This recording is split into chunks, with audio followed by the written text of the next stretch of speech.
Philip Rivers to the Chicago Bears. Could it happen? And more importantly, should it happen? What is going on, y'all? Fox Sports Talk back at it with another video talking, of course, some NFL here to talk about the Chicago Bears and the potential for them to add Philip Rivers this offseason. Before I get into that, if you are new to the channel, welcome, guys. Make sure to go and subscribe by hitting the big red subscribe button down below and turning on my post notifications to be notified every time I drop a new video, which I do so very often. And while you're at it, follow me on my social media links down below and on the screen for my Twitter and my Instagram, folks. You guys can reach out to me, ask questions, whatever it is.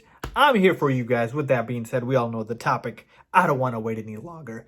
Let's get into it. So, why is this question being asked? Well, a couple of reasons. The first and foremost, and by far the most important one, is because Philip Rivers is going to be a free agent. Yes, that is right. Philip Rivers is going to be a free agent for what I believe the first time in his NFL career, if I am not mistaken.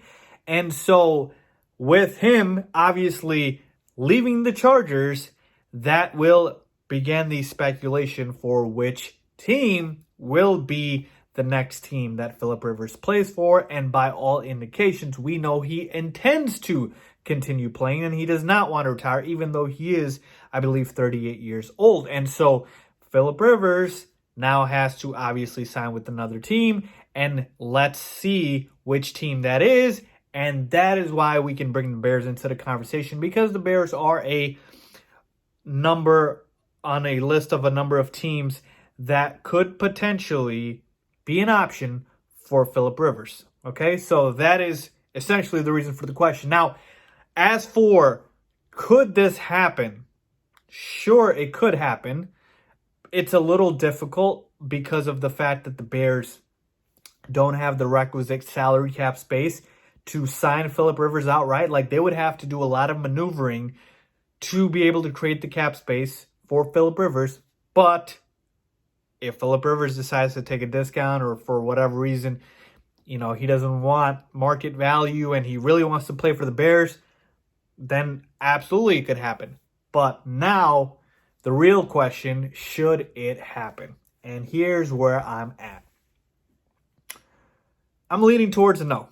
And the reason why is because it's just going to be too much, okay? You have to sacrifice a lot to get Philip Rivers. And in the end, it's very simple for me.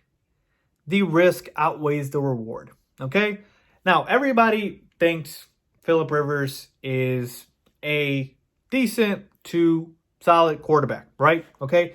We all know that. Whether or not you think he's a Hall of Fame quarterback and whether or not he's going to make the Hall of Fame, that's another discussion for another day. But we all agree, for the most part, Philip Rivers is a solid quarterback. He's not awful. He's not bad. But last season, let's just take a what have you done for me lately? 23 touchdowns to 20 interceptions for Philip Rivers. Yeah, he did throw about 4,600 passing yards, but we're talking about 20 interceptions, which if Jameis Winston is not in the league, that probably leads the NFL.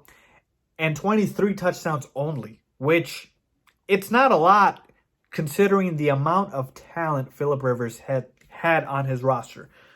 Keenan Allen, a Pro Bowl wide receiver. Hunter Henry, one of the best young tight ends in pro football.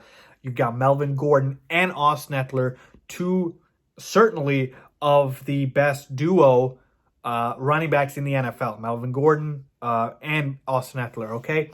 And so you have that.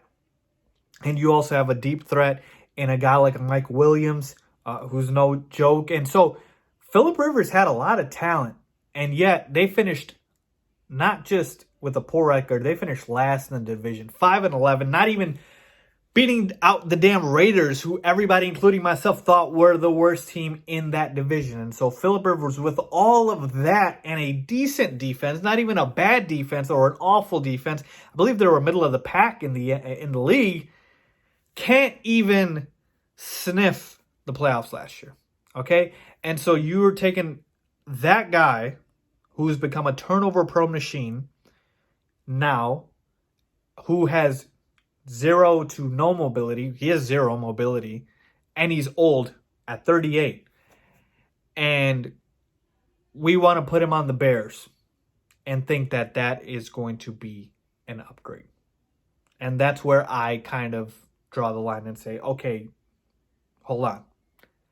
That's not an upgrade, okay? You might think it is, but it's not as big of an upgrade. Okay, maybe it's, a 5% upgrade, but really, I don't think so. The Bears' offensive personnel is not as good as the Chargers. We really only have Allen Robinson and Anthony Miller, but he's not even that great. He'd be a number 3-4 receiver for the Chargers.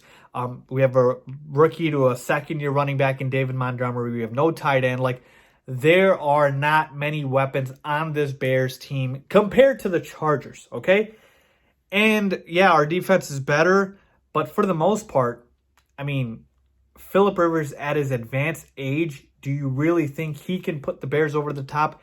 I don't believe so. But even if you believe he can put them over the top, what is Phillip Rivers going to demand salary cap-wise? Because the Bears don't have a lot of money. And if Phillip Rivers wants $25 to $30 million, which is the going rate for a starting quarterback in the NFL, yes, it's unfortunate, but it is, you cannot afford to pay Phillip Rivers that and still build the rest of your roster, which means getting a better O-line, which means getting a legitimate tight end, which means getting a pass rush opposite of Khalil Mack. All those things can't happen if you just pay Phillip Rivers a boatload of money. So to me, this scenario, I know a lot of people have talked about it. I don't believe it's feasible. I don't believe it's going to happen. Mitch Trubisky, I believe, is going to be the starting quarterback for the Chicago Bears in 2020. He's still relatively cheap, about $9 million cap hit. And so to me, I believe the Bears are just going to go forward with Mitch. And here's the thing, folks. 2018 Mitch, if you bring that Mitchell Trubisky and he comes back this coming season, that would be an upgrade over what Phillip Rivers at his advanced age is going to be able to provide for you. Because I'm telling you guys, I watched a lot of Chargers games. Phillip Rivers wasn't very good this year, okay? And I had him in fantasy football, so I damn sure know how Phillip Rivers did. And the other thing, too, is, listen, if Phillip Rivers was so good, the Chargers would have re-signed him. And they chose to let him walk. Just chose to let him walk because they know. And so that's where I'm at with Phillip Rivers. If he were to come for a complete discount and he's like, I don't care if it's a backup role or a starting role, I'll just be here. Sure, you can absolutely think about it. But if that is not the case, which 99.9% I am sure is not going to be the case, I don't believe Phillip Rivers is going to be the right option for the Chicago Bears. And for that reason, I don't believe Phillip Rivers is going to sign with the Chicago Bears. So those are my thoughts, folks. Let me know what you guys think. Do you guys believe Phillip Rivers will sign with the Bears? More importantly, do you want Phillip Rivers at his advanced age with his declining play to be on the Chicago Bears? And you know he's going to want a lot of money and he's going to want the starting role. And you have to give that to him if you want him to come on your team. So let me know down below if you guys agree with me or disagree with me. If not, let me know as well. As always, thanks for watching.